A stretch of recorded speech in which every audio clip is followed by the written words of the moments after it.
नमस्ते दोस्तों, मैं विनय राजवाड़े अपनी इस YouTube चैनल पर आपका तहे दिल से इस्तकबाल करता हूं। आप सभी का स्वागत है। जैसे मैंने आपसे पहले ज़िक्र किया था कि मैं हर इतवार को, संडे को सुबह आपके लिए उर्दू और हिंदी साहित्य से किसी बड़े अदीब, बड़े शायर, बड़े अफ़साना निगार का कुछ क्रिएशन, जैसे कि कोई कहानी, कोई गज़ल, कोई अफ़साना मेरी आवाज़ में आपको पढ़ के सुनाऊंगा। तो आज आपके लिए मैं लेके आया हूँ हिंदी और उर्दू साहित्य के जाने माने अदीब, अफ़साना निगार, शायर, फ़िल्मकार, न जाने क्या क्या उन्होंने नहीं किया है, इतनी बड़ी हस्ती गुलजार साहब, उनका एक कलाम मैं आपके सामने पेश कर रहा हूँ। एक छोटी सी कहानी है जिसका उन्वान यानी शीर्षक है सनसेट बुलेवार्ड। तो आपको ये कहानी मेरा पढ़ना अगर पसंद आए तो मेरी इस YouTube चैनल को ज़रूर सब्सक्राइब करें और बेल आइकन दबाना ना भूलें। तो आइए सुनते हैं गुलजार साहब की ये कहानी सनसेट बुलेवार्ड। पोस्टमार्टम के वक्त भी मिश्रा जी का वो विजिटिंग कार्ड लाश की मुट्ठी में भिंचा हुआ था। उस रोज भी चारू जी अपने मामूल के मुताबिक सुबह 5:30 बजे उठ गई थीं, लेकिन मामूल से थोड़ी सी ज्यादा उत्साहित थीं।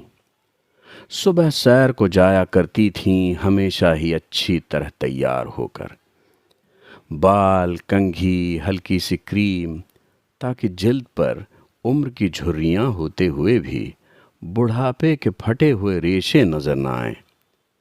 पोशाक तो हमेशा उनकी अभिरुचि और सलीके का सबूत देती थी। शिवदत्त से हमेशा कहा करती थी, देखो आज भी लोग हमें देखते हैं तो कनखियों से खुसर फुसर करते हैं, इशारे करते हैं कि चारुलता जा रही हैं। खुद के लिए ना सही, अपने प्रशंसकों के लिए हमें सही सलीके से रहना चाहिए।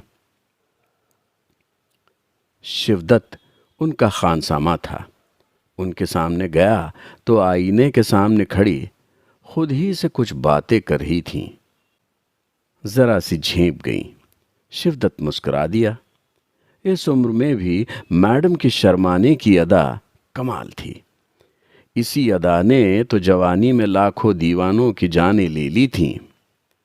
शिवदत्त, कोई गोपाल दास मिश्रा आने वाले हैं हमसे मिलने, जरा चाय नाश्ते का इंतजाम कर लेना।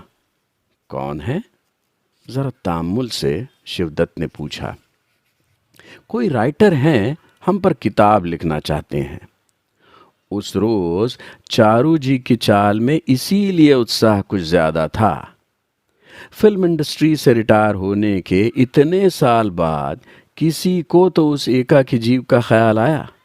शुरू शुरू में बहुत जर्नलिस्ट आया करते थे उस दूर दराज के बंगले पर। महाबलेश्वर रोज रोज कौन आता है।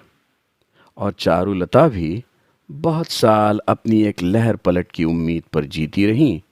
फिर आहिस्ता आहिस्ता ये आना जाना कम हो गया।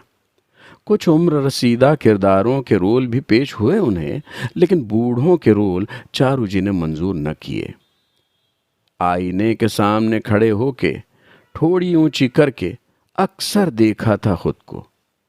गर्दन पर कोई सिलवट नहीं थी, उम्र का कोई निशान नजर ना आया। खुद से कुछ मुकालमे भी हुए। अक्स ने कभी न बताया तुम्हारी उम्र हो गई है। ये अक्स सिर्फ फिल्मों में बातें करते हैं।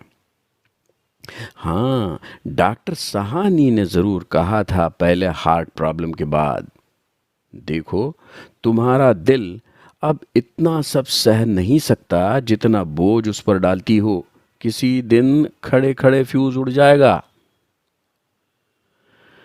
सिंह साहब होते तो शायद। शिवदत्त ने खबर दी, मिश्रा जी आए हैं। हैं? हाँ, मिश्रा जी। इंतजार के बावजूद चारुलता नाम सुनकर चौंक गईं। बिठाओ, नीचे हाल में बिठाओ। सोफों से गिलाफ उतार दिए ना? जी मैडम। और शंडलेर रोशन कर दिया? जी मैडम। शिवदत्त अपना कर्तव्य खूब समझता था। वो आज भी मैडम की धाक जमा कर रखता था लोगों पर। कभी कभार किसी प्रशंसक का कोई खत आ जाया करता तो वो बाजार में 10 जगह जिक्र करता। चारुलता जी ने नेकलेस पहनते पहनते महसूस किया कि उनकी गर्दन कुछ दुबली हो गई है। गुलबंद होता तो ये कमी छुप जाती, लेकिन उससे बिके तो 2 साल हुए।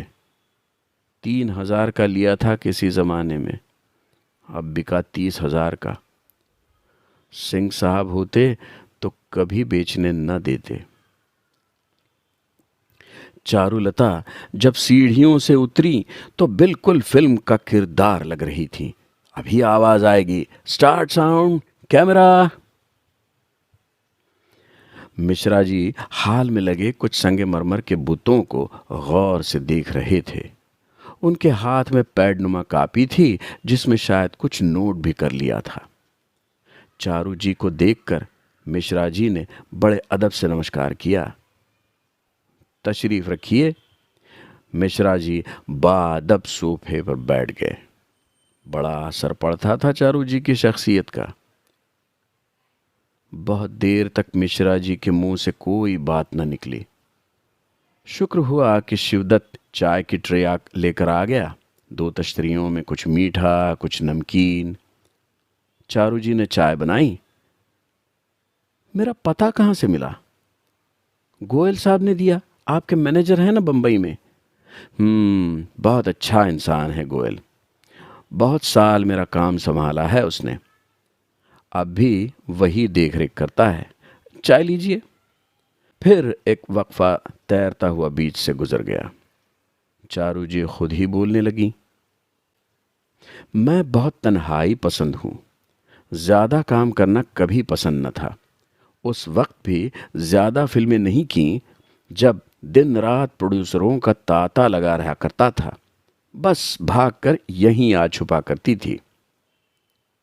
मैं आपका मकान देख सकता हूं? हाँ, क्यों नहीं, तशरीफ लाइए। चारू जी उन्हें साथ लेकर संगमरमर के उन बुतों के पास खड़ी हो गईं। इटली से लाई थी ये जोड़ी। बड़ी मुश्किल हुई थी इसे सही सलामत यहां लाने में। कई साल तो मेरे बंबई वाले मकान में रही। आपने तो शायद उसे नहीं देखा होगा। नहीं, बड़ा मुख्तसर सा जवाब था, लेकिन मुस्कुराहट काफी लंबी थी। बरामदे से गुजरते हुए चारू जी ने बताया, बड़े शौक से मकान बनवाया था हमने। सिंह साहब से बड़े झगड़े हुआ करते थे तब, कभी पत्थर के चुनाव पर, कभी लकड़ी के इंतखाब में। ये टाइलें सिंह साहब बेंगलोर से लाए थे। मकान का नाम मैंने एक अंग्रेजी फिल्म से रखा था, सनसेट बुलेवार्ड। और ये पिंजरा जिसमें कभी कोई परिंदा नहीं रखा हमने। पता नहीं क्यों उठा ले आए थे एक रोज। और और वो जोर जोर से हंसने लगी जैसे कोई सीन कर रही हो। एक बार शिवदत्त ने भी बाहर झांक कर देखा। इस तरह हंसते हुए तो कभी नहीं देखा था मैडम को। हाँ, वो जमाना था जब नूर और नीला आ जाया करती थीं उनकी हम उम्र हीरोइनें। चारुलता सीढ़ियां चढ़ते हुए कह रही थीं, बस यही कहती, मुझी को कैद कर लो इस पिंजरे में। और वो कहते, तो फिर उसे भी संगमरमर का बनवाना पड़ेगा। संगमरमर बहुत पसंद है मुझे। उस पर नंगे पैर चलते हुए बहुत अच्छा लगता है। सिंह साहब को ये उन्हीं का पोर्ट्रेट है। वो कद्दे आदम तस्वीर थी सिंह साहब की, ऊपर के बरामदे में लगी। दोनों तरफ 2 शमादान। शिवदत्त ने शमाएं जला दी थीं। वो जानता था मैडम वहां जरूर जाएंगी। चुपचाप कुछ देर तक एकटक सिंह साहब के चेहरे को देखती रहीं। फिर आहिस्ता से दोनों लबरेज आंखें पोंछीं और सर झुकाकर मुड़ गईं। मिश्रा जी पीछे पीछे चल रहे थे और वो कह रही थीं, बड़ी छोटी थी हमारी शादीशुदा जिंदगी, सिर्फ 3 साल 4 महीने और 18 दिन। एक बार फिर उन्होंने सुबकी ली। शिवदत्त हाल से ट्रे हटा चुका था। पानी के लिए एक बार जरूर चारू जी ने आवाज दी। जवाब न पाकर समझ गईं बाहर होगा बाग में। यह खामोशी का वक्फा अब उन्हें अच्छा नहीं लग रहा था। मुड़कर मिश्रा जी से कहा, आपको कुछ पूछना है? इस घर का रकबा कितना होगा? चारू जी ने मुंजमिद सी आंखों से देखा मिश्रा जी की तरफ। रकबा और बिल्टअप एरिया? चारू जी कुछ बुझ सी गईं। धीरे से कहा, गोयल को मालूम होगा। कोई बात नहीं, मैं गोयल साहब से मालूम कर लूंगा। मिश्रा जी खड़े हो गए। चारुलता सोफों के बाजुओं पर पूरा जोर देकर खड़ी हो गईं। आपको गोयल ने किस लिए भेजा था? ये मकान देखने के लिए। शायद कहा था कि जल्द बेचना पड़े।